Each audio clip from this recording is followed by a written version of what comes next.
Lately, I've been really enjoying Terran versus Terran in StarCraft 2. Maybe not so much to play because it's very difficult, but in particular to watch when you've got professional players playing it. And that's exactly what I got for you today.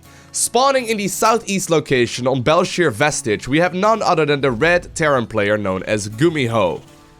And his opponent, spawning on the other end of the map, playing in blue, he goes by the nickname of Alive. Now, both of these players are very high-level Korean Terran players. They're very, very good at what they do, so we should be in for a treat right here. Now, like I said, right, Terran versus Terran, it's quickly become one of my favorite matchups, and really ever since like the change to the siege tank at the end of last year after BlizzCon. I really didn't anticipate it initially, but the change to the siege tank has changed up this matchup significantly. Like back in the day, whenever you were ahead, right, you could just simply go ahead and pick up your sieged up tanks and then drop them inside of your opponent's base, and that would sort of be the end of that game right there, because you could easily close out a victory. However, of course, since nowadays you can no longer pick up a tank while it is sieged up, it's actually significantly more difficult to close out a game, and oftentimes you can have the craziest comebacks in this matchup. On top of that, the build orders have been changing up quite a little bit, and we can already see that in this match right here as well. So Gumiho not going for that second gas quite as quickly as his opponent. Generally speaking, that will be an indication that he will more than likely go for a much faster expansion than his opponent will be able to afford. As you can see, Alive already mining off of that second gas geyser, and generally speaking indeed, that is going to be an indication that he is planning to go for that quick factory here as well, and I wouldn't be surprised if we see a quick starport follow-up as well. I really like the build order variety as of late has been absolutely insane. Like, it seems like there are like two main build orders right now in TVT, actually the ones that we are seeing right here, one with more of like an economic kind of focus, where indeed Gumiho gets himself that expansion on the low ground quite a bit sooner than his opponent, but at the same time we've also got the more tech heavy one, where Alive will try and slow down his opponent's economy as much as he possibly can. Now, generally speaking, over time in StarCraft 2, I wouldn't be surprised if the one that Gumiho is playing here will turn out to be the strongest. It's just simply that players will have to get really good at defending all the different kinds of aggression that is most likely, or more than likely, going to be moving across the map here very, very shortly. So Alive indeed, already producing himself that Cyclone, also going for a second Reaper now already as well, with the first one still moving across the map. Now, of course, the Reapers are going to be able to face off in head-to-head battles. Ooh, one apparently is going to commit here. They're gonna try and fight it. Oh my god, Alive actually just barely manages to get that one, and that's huge because right now he's gonna be able to delay and potentially even cancel that command center here for Gumiho. Now Gumiho desperately producing as much as he can. He is indeed going for that starport follow-up now as well. Ooh, he's gotta be careful. You don't want to lose your Reaper to a bunch of SCVs, only having a couple of HP remaining, but there's a Hellion just about to pop out, as well as a couple of Marines. So these Hellions should be able, or rather that Hellion right there should be able to get rid of that Reaper, and indeed it turns out that that is going to be the case. At the same time though, Alive is not done just yet. He's not only moving across the map now with the Cyclone, he's also trying his very best to get the Banshee out, as well as the personal cloaking. And here of course the Cyclone will be able to deal a ton of damage, but the command center has just now barely finished up, which means that Gumiho can lift it if it turns out to be necessary. And here you can see, right, it's a dynamic sort of opener. I mean, that wasn't perfect play by Gumiho in the earlier stages of the game, but I most definitely am going to put him in an advantage as long as he doesn't take, you know, economic losses right at this point in time. He may lose a couple of SCVs here. Nice little bit of micro, though, trying his very best to get rid of this Cyclone. Of course, Cyclone does not heal outside of combat. The Marines being split up here to try and do as much damage as they possibly can and not take any splash damage here. But slowly, all of these units do start falling. Oh my god, the pickup micro.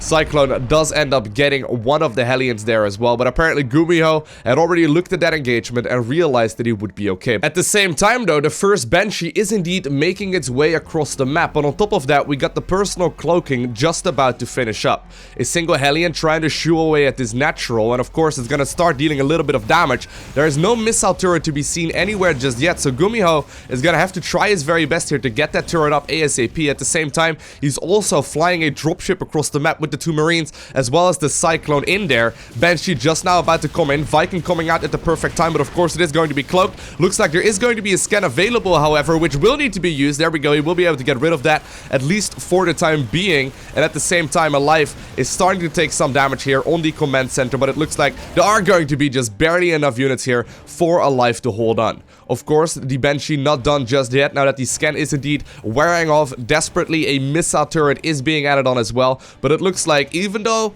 you know, the game wasn't flawless here in the earlier stages, both players ended up being reasonably okay. At the same time, on the other end of the map, we do see the Marines as well as the Cyclones still dealing a little bit of damage. Once again, that medevac picking up all of the units and boosting to get on out of there. Of course, the second Banshee now also joining in the fight, and it's still gonna pick up a couple of workers here and there. And this is starting to be a bit of a problem. Look at that, 13 workers have been killed here by Alive in the earlier stages of the game, which is most definitely a pretty substantial amount. A few Marines also do end up paying for it with their lives. Now, there is going to be detection available now in that missile turret. The Viking desperately trying to close the distance as well, but still, quite a few workers here were picked up, really, for either side. And I guess at this point in the game, we're gonna have to give the advantage here to Alive with just a little bit of a better harassment in the earlier stages of it, and just simply picking up quite a lot of units at this. Look at this, still picking up whatever he can. Now, of course, ooh, we got some cute little micro here. The medevac picking up a few of these Cyclones. They're gonna be able to lock on. I wonder if they're gonna be able to have enough here, and indeed, that Banshee does end up falling. Beautiful little move there.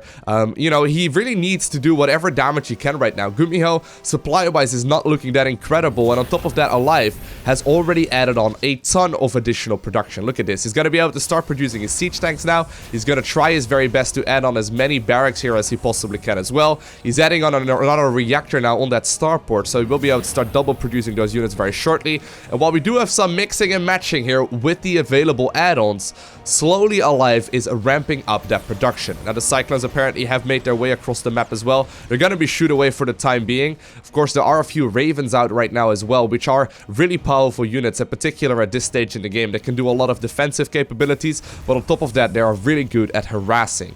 Gumiho, of course, though, has got a bit more of a simplistic kind of setup in his base so far. No mixing and matching with the add-ons just yet. This may be an indication that he may be looking for a bit of a higher tier army, or potentially even a quicker third base. We'll keep an eye out on that. Of course, both players still having these Vikings ready to patrol and do whatever damage they can. A little bit of scouting going on here as well with random Marines, just simply moving those across the map to try and keep tabs here of whatever positioning his opponent is taking. Gumiho also moving out with a Raven now, even though he knows very well that his opponent's more than likely gonna have defenses in place. It's always important to try and see if your opponent is maybe missing a beat. Marines trying their very best to close out any kind of potential scouting Marines as well, and one of them indeed does end up getting a shoot down. And it looks like for this point in the game at least, both players are just simply starting to build up. Raven is in a bit of a funny position actually. Ooh, it just barely manages to get on out of there.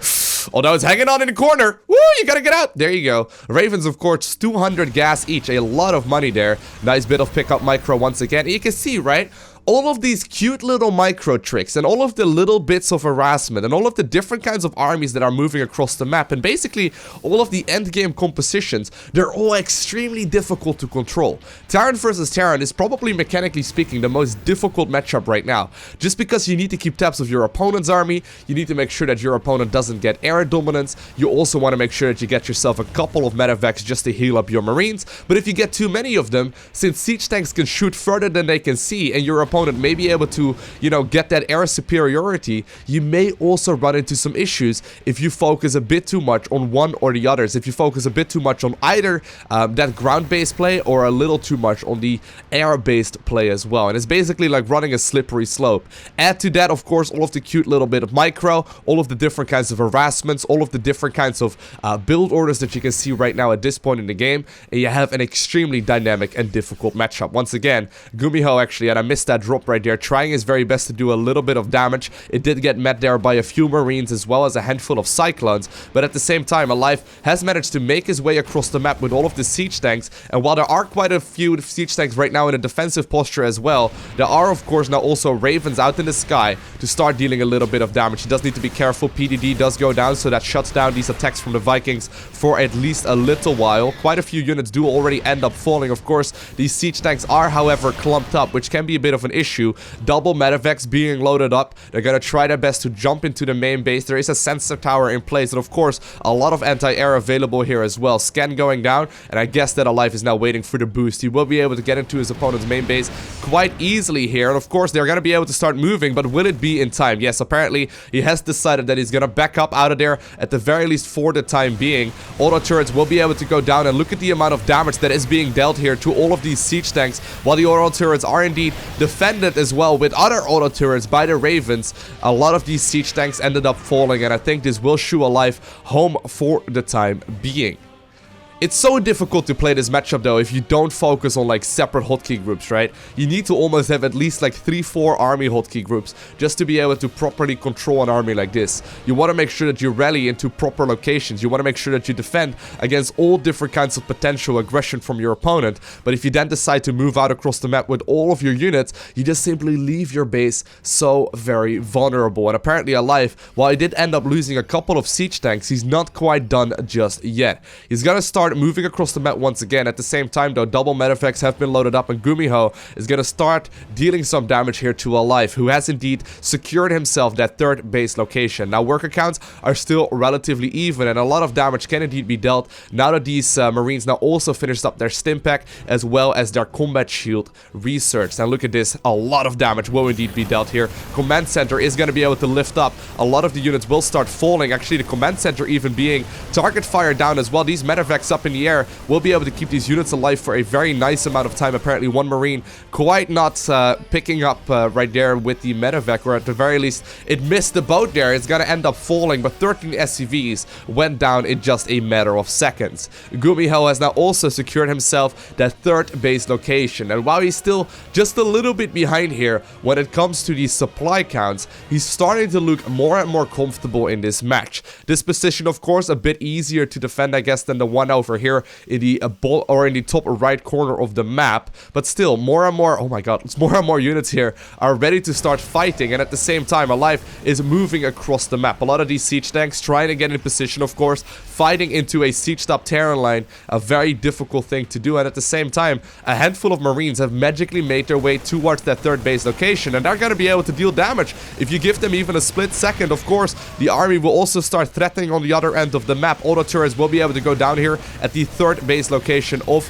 Alive. He's gonna start dealing once again a bit of damage, and both of these players just doing tremendous amounts of damage to each other. 33 workers were killed here by Alive, and 22 in total here by Gumiho, actually evening up the supply counts quite nicely. Now +2 is indeed on the way already for Alive, where it's only just now getting started here by Gumiho, which is going to be a big deal in just a little bit. If you have a quick look at the finished up upgrades, both players currently only at 1-1, so as soon as those upgrades finish up, Alive is going to be in a rather powerful position. The rally points apparently, however, are going to be important here, but it looks like we're making up for a major engagement here. These siege tanks trying to do whatever damage they can to the Marines. Nice bit of micro there though, splitting up the Marines in separate kinds of chunks, I suppose, to make sure that they're not going to be taking all that damage in the middle of that army. Once again, that high ground and the air dominance here is very important, because a lot of these units do indeed end up falling, and Gumiho takes a decisive victory there in that battle. But still, he's gonna be in some trouble here once those +2 upgrades finish up. And at the same time, a lot of the units were indeed on the other end of the map here for Alive, and the siege tanks for Gumiho at the front will start falling. Of course, Gumiho does not have the time here to respond, so he's gonna start counterattacking while also taking a lot of damage to his natural, and this may actually turn out to be a base trade kind of scenario. Both players doing so much damage, and both players trying to get in on top of each other's production, trying to do as much damage here as they possibly can. Looks like Alive instead is moving over towards that third base location, while he's also taking a ton of losses here at home. A few Marines here in the back of Alive base, making sure that that third base will not start falling just yet, but look at the amount of damage that's being dealt here. Gumiho is starting to take out a lot of his opponent's production, but at the same time he's also losing that third base command center, and he's already lost the natural. So indeed, we've got a bit of a base trade kind of scenario. Gumiho still up in the supply counts. He's not quite found the SCVs here in the corner of this base, but very shortly, I think they will be spotted. At the same time, though, Alive has given up on the aggression, and he's gonna start moving home once again. And look at this spread here. He's trying to set up for a beautiful surround. Look at this. The units are gonna soon be coming from every single angle at the third base location. Apparently, SCVs are fighting SCVs as well, but Stimpack will soon be activated, and I think we're gonna see a massive surround here with all of Alive's units trying to soak up some damage here with the SCVs as well, but Stimpack being activated, and the surround is going down. Gumiho taking so much damage from these siege tanks. Well, technically, they're gonna be better with a beautiful surround. Alive picks up a substantial amount of that army. At the same time, though, the reinforcements of